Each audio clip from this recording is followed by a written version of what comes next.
आज हम करेंगे आपका वितान भाग 2 का लेसन है डायरी के पन्ने। ये डायरी ही है बच्चों, हिंदी साहित्य की एक विधा एन फ्रैंक की लिखी हुई डायरी है। The diary of the young girl की जो लेखिका रही हैं, मात्र 13 साल की जो बच्ची एन फ्रैंक, तो किन परिस्थितियों में ये डायरी उसको लिखनी पड़ी और किस प्रकार से 15 साल की उम्र में ही अकाल मृत्यु का कारण बनी। अकाल मृत्यु से एन की जो मौत है वो हो जाती है और सन 1947 में एन के जो पापा हैं ओरो फ्रैंक, वो सबसे पहले डच भाषा में इस डायरी का प्रकाशन करवाते हैं और उसके बाद सन 1952 से तो अंग्रेजी में इसका प्रकाशन होता है और विश्व की बहुत सारी भाषाओं में ये डायरी प्रकाशित हो चुकी है। सबसे अधिक पढ़ी जाने वाली, सबसे अधिक चर्चा में रहने वाली डायरी है the diary of the young girl, जो हिंदी में डायरी के पन्ने नाम से हम पढ़ेंगे। तो इसमें जो डायरी के पन्ने हैं वो किस समय में लिखी गई, किन हालातों में लिखी गई, किस प्रकार का जीवन एन और एन के परिवार ने 2 वर्ष तक बिताया, इन सारी बातों का वर्णन हम पढ़ेंगे बच्चों।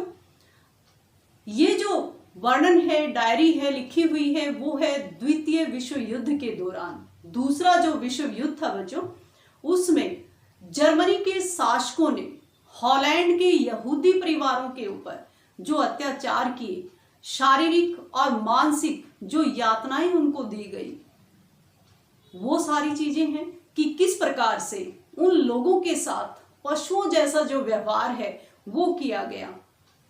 लाखों लोग हवाई हमलों से, गैस चैम्बरों से मौत की नींद सुला दिए गए। यहूदी परिवारों में इस प्रकार का भय, इस प्रकार का डर बैठ गया कि उन लोगों को भूमिगत होकर यानी कि छिपकर अज्ञातवास में, गुप्त अनेक्सियों में रहकर अपना जीवन जीना पड़ा। मजबूर थे वो लोग इस प्रकार का जीवन जीने के लिए। भूख, गरीबी और बीमारी से बुरा हाल था उनका, यानी कि बहुत ही अभावग्रस्त जो जीवन है वो यहूदी परिवारों को जीना पड़ रहा था। और जिनमें से एक एन का परिवार भी था कि उनको भी 2 वर्ष तक भूमिगत होकर अज्ञातवास में अपना जीवन जीना पड़ा। तो किस प्रकार से वहां पर, यानी कि उन परिस्थितियों में जब वो अज्ञातवास का जीवन जी रहे थे, तो एन जो मात्र 13 साल की एक छोटी सी बच्ची थी, उसके जो विचार हैं, वो घर में सबसे छोटी थी, मेल नहीं खाते थे। तो उसकी एक निर्जीव गुड़िया है किट्टी, उसको संबोधित करके पूरा का पूरा 2 साल का जो ये वर्णन है उसमें उन्होंने लिखा है। जो एक निजी जीवन का वर्णन भी उसमें अपने आप ही झलकता है और ऐतिहासिक दस्तावेज भी वो बन गया है। यानी कि द्वितीय विश्व युद्ध के दौरान जिन जिन देशों के बीच में युद्ध हुआ, हमले हुए, कौन सा देश किसके पक्ष में था, क्या कुछ प्रतिक्रियाएं हो रही थी हर रोज, किस प्रकार का जीवन लोग जी रहे थे, किन किन दुखों से, परिस्थितियों से, कष्टों से उनका सामना हो रहा था, वो ऐतिहासिक दस्तावेज अपने आप ही तत्कालीन परिवेश का उसमें समा गया है। तो कैसे एन के परिवार को अज्ञातवास में जाना पड़ा, किस प्रकार का जीवन वहां पे उन लोगों ने जिया और एन अपने साथ किस प्रकार से घर से जो कुछ भी सामान लेके गई, उसमें सबसे पहले अपने बैग में, स्कूल जो बैग होता है, डायरी वो लेके जाती है और वहां का 2 वर्ष का जो जीवन उसने जिया, वो सारा वर्णन अपनी इस डायरी में उसने किया है। तो क्या बताया है एन फ्रैंक ने कि 8 सदस्य थे वो जो अज्ञातवास में रहे। एन का परिवार यानी कि एन के मम्मी पापा और उसकी 16 वर्ष की बहन मार्गोट, और वानदान परिवार जिसमें मिस्टर और मिसिज वानदान और उनका 16 साल का एक लड़का पीटर, और 8वां जो व्यक्ति था बच्चों वो मिस्टर डसेल। तो ये 8 सदस्य थे जो अज्ञातवास में 2 साल तक साथ रहे और इनको जिन जिन कठिनाइयों का सामना करना पड़ा, उसमें ईसाई जो कर्मचारी थे या फिर एन के पापा ओरो फ्रैंक के दफ्तर में, ऑफिस में काम करने वाले जो कर्मचारी थे, जिनमें बेब, कलीमेन, जॉन गियर्स, इनके बारे में आप पढ़ोगे कि उन्होंने बहुत अधिक सहायता इन लोगों की बाहर से की। तो किस प्रकार से जर्मनी के जो शासक थे हॉलैंड के यहूदी परिवारों के ऊपर जो अत्याचार कर रहे थे, तो वो अत्याचार इतना अधिक बढ़ गया था कि इन लोगों को गुप्त रह के अपना जीवन जीना पड़ रहा था। और अगर ये गिरफ्तार हो जाते थे, जर्मनी के शासक इनको पकड़कर ले जाते थे, तो नाजियों का, जर्मनी के जो शिविर बने हुए थे उनको नाजियों का यातना गृह कहा गया है, वहां पे इनको भेजा जाता था जर्मनी, और इनके साथ पशुओं से भी बदतर व्यवहार किया जाता था। नारकीय दृश्य आंखों के सामने एन ने लिखा है कि घूमने लग जाते थे कि क्या उनके साथ होगा। तो एन के परिवार और मिस्टर और मिसिस वान का जो परिवार था वो पहले से ही योजनाबद्ध तरीके से छिपने वाली जगह की योजना बना रहे थे, लेकिन अचानक एक दिन क्या होता है कि एएसएस नाजियों का यातना शिविर से संदेश वो आ जाता है। पता तो चलता है कि वो एन के पापा के लिए आया, लेकिन बाद में एन अपने मम्मी पापा की बात सुन लेती है और पता चलता है कि ये मार्गोट के लिए आया था। तो बहुत अधिक घबरा जाते हैं कि वहां पे इस उम्र की बच्चियों के साथ क्या होता है, ये सब कुछ वो समझते हैं और इसलिए योजना से पहले ही अज्ञातवास में जाने के लिए तैयार हो जाते हैं।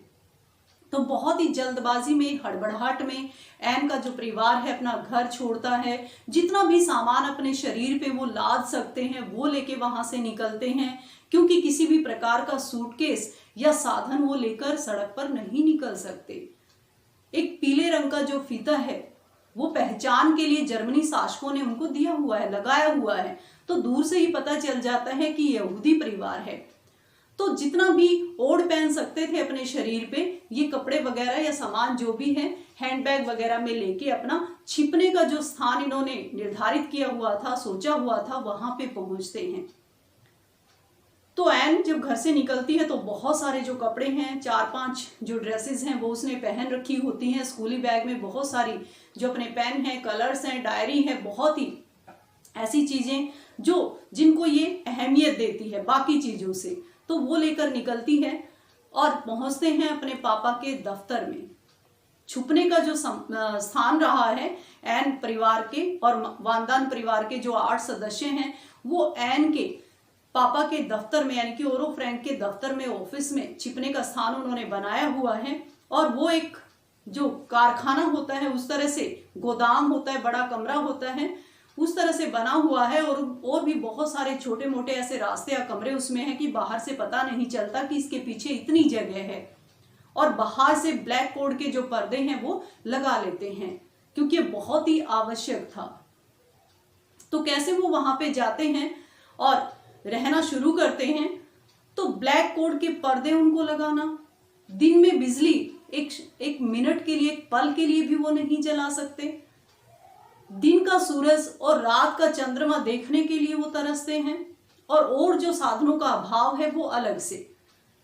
तो एन के पापा का जो दफ्तर है वो लौंग, इलायची और काली मिर्च पीसने के काम, जो व्यापार था उनका, बिजनेस था, वो किया जाता था। और उसमें काम करने वाले जो कर्मचारी थे उनमें से भी कुछ लोगों को बताया गया था कि ये लोग यहाँ पर रहने के लिए आ रहे हैं, क्योंकि उनको अज्ञातवास का जीवन जीना था, गुप्त अनेक्सी में रहना था, किसी को कानो कान खबर नहीं लगनी थी, नहीं तो जर्मनी के जो सैनिक हैं वो पकड़कर ले जाते थे। तो 2 साल एक जगह 8 सदस्य, तो बहुत सारी अनबन भी हुई, बहुत सारी ऐसे बातें भी हुई। एन परिवार में सबसे छोटी है, कोई उसकी भावनाओं की कदर नहीं करता है, लेकिन फिर भी वो छोटी सी बच्ची हर चीज से जुड़ी हुई है, हर चीज की जानकारी अज्ञातवास में भी वो रखती है। बीबीसी न्यूज की होम सर्विस सुनती है, स्कूल का नियमित रूप से अपना काम करती है, बाहर से ईसाई कर्मचारी जो कुछ भी उनकी सहायता करते हैं, पत्रिकाएं हैं, अखबार हैं, वो आते हैं तो उनको पढ़ के अपनी जानकारी वो बढ़ाती है। और जो नुक्ताचीनी निकालते हैं, जिनमें मिस्टर डसेल हैं, मिसिज वानदान है, उनके साथ उसके विचार नहीं मिलते, पीटर के साथ उसके विचार अच्छे से मिलते हैं। तो इन सारी चीजों से वो प्रभावित थी, दुखी थी कि कोई उसकी नहीं सुनता, इसलिए हर चीज उस छोटी सी बच्ची ने अपनी निर्जीव जो गुड़िया है किट्टी, उसको संबोधित करके, यानी कि उसे बात करते हुए लिखी है। बिल्कुल दिन दिनांक ईयर सबके साथ बड़े अच्छे से वर्णन किया है कि आज उसके साथ क्या हुआ, आज उनके साथ किस प्रकार से हुआ, कैसे वो रहते हैं, क्या खाते हैं, क्या पीते हैं, किस प्रकार से हवाई हमले उनके ऊपर होते हैं और किस प्रकार से हम डर और भय, बीमारी, आतंक इन सबके साए में अपना जीवन जीते हैं। तो व्यक्तिगत जीवन के साथ साथ निजी वर्णन के साथ साथ कोई कवि, संत, साहित्यकार ना होते हुए भी एन ने बहुत अच्छे से एक तत्कालीन ऐतिहासिक दस्तावेज भी तैयार कर दिया है। 60 लाख यहूदी परिवारों के ऊपर हुए अत्याचारों का वर्णन अपने आप ही उसकी डायरी में समा गया है। तो कैसे वो सारी चीजों से जुड़ी होती है और एक बार केंद्रीय जो मंत्री हैं वो वोल्केस्टीन घोषणा करते हैं कि युद्ध के समय जिस किसी ने भी कुछ भी लिखा है पत्र रूप में, डायरी रूप में, वो युद्ध के बाद प्रकाशित करवाया जाएगा। तो एन को जब ये न्यूज मिलती है, समाचार मिलता है, तो उछल पड़ती है, बहुत खुश होती है कि क्या होगा जब लोग हमारी गुप्त अनेक्सी के बारे में जानेंगे, हम किस प्रकार से जीवन जीते थे, क्या करते थे, कौन से खेल खेलते थे, किस प्रकार से जीते थे, अंधेरे में गुमनामी का जो जीवन उन्होंने बहुत सारी तकलीफें सहन करके जिया। उसी प्रकार से बीबीसी की जो होम सर्विस या न्यूज वो सुनती है तो हिटलर के जो अत्याचार हैं उनके बारे में भी बहुत कुछ जानकारी रखती है कि किस प्रकार से हिटलर के जो सैनिक हैं वो यहूदियों के ऊपर आक्रमण कर रहे हैं, अत्याचार कर रहे हैं और खुद हिटलर अपने सैनिकों से किस प्रकार से बहुत उत्साहित होकर बातचीत करते हैं, उनका हौसला बढ़ाते हैं। किस प्रकार से ब्रिटेन जो है वो जर्मनी से संधि नहीं करता है, सुलह नहीं करता है और वो हॉलैंड का साथ देता है। तो इस बात की बड़ी खुशी उस छोटी सी बच्ची को होती है। राजनीतिक जो बातें हैं वो भी बखूबी समझती है। वो लोगों को चर्चा करते हुए सुनती है कि किस प्रकार से लोग चाहते हैं, या डच लोग या यहूदी जो परिवार हैं बाहर जो हैं इतनी मुसीबतों में होते हुए भी चाहते हैं कि ब्रिटेन हमारी सहायता तो करे लेकिन यहाँ से चुपचाप लोग जाए। लेकिन एन समझती है कि ब्रिटेन अगर हमारी सहायता नहीं करता तो हॉलैंड जर्मनी कब का बन गया होता और भी अधिक अत्याचार उनके ऊपर होते। 1000 गिल्डर का नोट अवैध मुद्रा घोषित कर दिया जाता है। बहुत सारी दिक्कतों का सामना लोगों को करना पड़ता है और उसके बाद जो समाचार सुनने में आ रहे हैं कि 500 गिल्डर का जो नोट है वो भी बंद हो जाएगा। गिल्डर मुद्रा होती है बच्चों, जैसे अपना रुपया, तो वहां की मुद्रा का नाम है। तो बहुत सारी दिक्कतों का सामना अंदर रहते हुए करना पड़ता है। राशन जो कूपन बने हुए हैं उनमें भी निश्चित की हुई है चीजें और वो भी समय पर जो रोजमर्रा की वस्तुएं हैं वो भी उनको उपलब्ध नहीं हो पाती हैं। तो अंदर जो 8 सदस्य रहते हैं कई बार तो उन्हीं बातों को लेकर आपस में नुक्ताचीनी होती है, खींचातान होती है विचारों की, और 8 सदस्य एक ही घर में और वही बातें घूम फिर के होती हैं। इसलिए भी एन को सारा दिन डांट फटकार पड़ती रहती है क्योंकि वो गलत बात किसी की भी सहन नहीं करती या झूठी जो सहमत होती है, हामी होती है, वो नहीं भरती। एन की मम्मी से बहुत ज्यादा डांट एन को पड़ती रहती है। तो इसलिए एन कहती है कि मेरी भावनाओं को कोई भी नहीं समझता। एकांत में प्रकृति के दर्शन वो करना चाहती है। 1.5 वर्ष में एक बार वो बाहर का नजारा अंधेरे में, बहुत अधिक अंधेरा जब होता है तब वो चांद की रोशनी देख पाती है। बच्चों, एन जो एक छोटी सी बच्ची है, मात्र 13 साल की, फिर भी हर चीज को बहुत ही गहराई से, गंभीरता से वो समझती है। यहां तक कि युद्ध में घायल सैनिकों के बारे में जब वो पढ़ती है, सुनती है, जैसा कि हिटलर के बारे में मैंने आपको पहले बताया कि किस प्रकार से उत्साहित होकर, उत्तेजित होकर अपने सैनिकों से वो मिलते हैं, हौसला उनका बढ़ाते हैं, उसी प्रकार से उन सारी चीजों को देखकर, घटनाओं को देखकर एन का जो मन है वो बहुत ही पसीजता है कि पुरुष प्रधान जो वर्ग है समाज का वो औरतों को बिल्कुल भी सम्मान नहीं देता।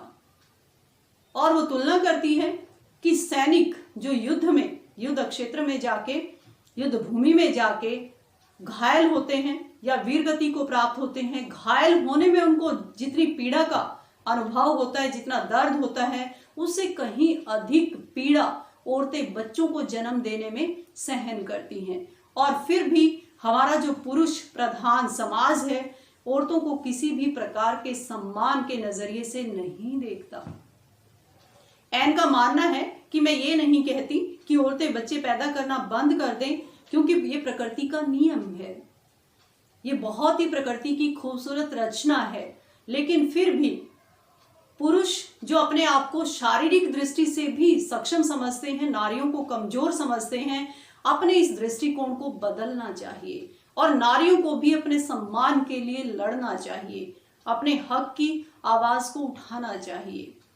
तो किस प्रकार से बच्चों एएसएस से जब बुलावा आता है तो पूरी एन की दुनिया ही एन कहती है कि मेरी उलट पुलट हो गई है, समझ में नहीं आ रहा कि हम कहाँ जा रहे हैं, क्या करेंगे क्या नहीं करेंगे।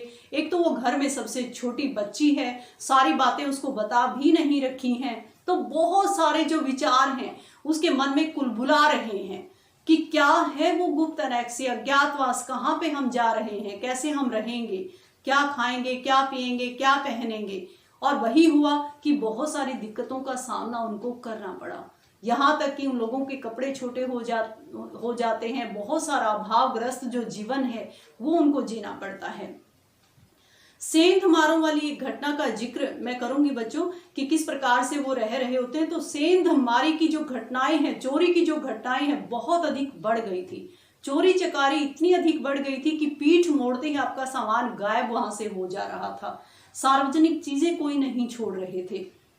तो किस प्रकार से एक बार उनके गोदाम का जो सबसे नीचे फाटक होता है, दरवाजा आप उसको कह सकते हो, कि वो जोर से गिर जाता है। एन के पापा, बाकी सभी लोग बहुत ही नर्वस हो जाते हैं और एन बताते हैं कि हम सबको आकर ऊपर अंधेरे में छिपने के लिए वो कह देते हैं। सारी बत्तियां जो थोड़ी बहुत वो जलाते थे वो भी बुझा दी जाती हैं। तो बहुत अधिक घबरा जाते हैं कि अब तो जर्मनी के सैनिक या पुलिस आ पहुंची है और हम गिरफ्तार हो जाएंगे। बहुत अधिक डर उन लोगों के मन में बैठा हुआ था। लेकिन जब 2-4 बार नीचे जाने के बाद देखते हैं, जोर से आवाज इधर से एन के पापा, पीटर, मिस्टर वानदान वगैरह करते हैं, तो पता चलता है कि वो सेंध मार थे, यानी कि चोरी करने के इरादे से वहां आए हुए थे। लेकिन एक डर का जो साया है 2 साल तक उन लोगों के सिर पर मंडराता रहा। तो किस प्रकार से इस प्रकार कठिनाइयों से भरा हुआ जीवन उन लोगों ने जिया और अंत में 2 साल जब हो जाते हैं बच्चों, तो कानो कान खबर कोई दे देता है, भनक मिल जाती है जर्मनी के सैनिकों को और वो लोग गिरफ्तार हो जाते हैं। और उसके बाद सन 1945 में एन अकाल मृत्यु का शिकार हो जाती है। उसके बाद जाकर ये जो डायरी है ओरो फ्रैंक वो छपवाते हैं। तो एक छोटी सी बच्ची और पूरे द्वितीय विश्व युद्ध का वर्णन उसने अपनी डायरी में कर डाला। हर चीज का वर्णन आपको इसमें मिलेगा, एन के व्यक्तिगत जीवन का, तत्कालीन इतिहास का, युद्ध का, सभी देशों की मिलीजुली जो प्रतिक्रिया है उनके बारे में, और किस प्रकार का जीवन भूख, गरीबी, बीमारी, बिना कपड़ों के, टूटे फूटे जूतों में बिताने के लिए यहूदी जो लोग हैं वो मजबूर थे। किसी प्रकार के डॉक्टर की सुविधा नहीं थी। सार्वजनिक जो चीजें हैं वो लोग, डच लोग नहीं छोड़ रहे थे। तुरंत चोरियां हो रही थी घर में, यानी कि समाज का भी जो वातावरण था वो युद्ध के कारण से बहुत बुरे हालात बने हुए थे। तो इन सारी चीजों का बारीकी से वर्णन एन ने अपनी डायरी में किया है, और वर्णन भी एक निर्जीव गुड़िया किट्टी को संबोधित करके किया है। और वो इसलिए क्योंकि एन की भावनाओं को समझने वाला कोई भी नहीं था, इसलिए अपनी जो सारी भावनाएं हैं किट्टी के साथ उसने बांटी हैं और अपनी हर चीज का वर्णन, 2 साल का अज्ञातवास का जीवन, गुप्त एनेक्सी का जीवन, कैसे वो गए, कहाँ पे वो रहे, क्या कुछ उन्होंने किया और किस प्रकार के अत्याचारों का शारीरिक और मानसिक किस प्रकार की यातनाएं उन्होंने सहन की। 60 लाख लोगों की या यहूदी परिवारों की आवाज है एन की डायरी के पन्ने, जो विश्व की सबसे अधिक भाषाओं में प्रकाशित होने वाली रचना है। थैंक यू बच्चों।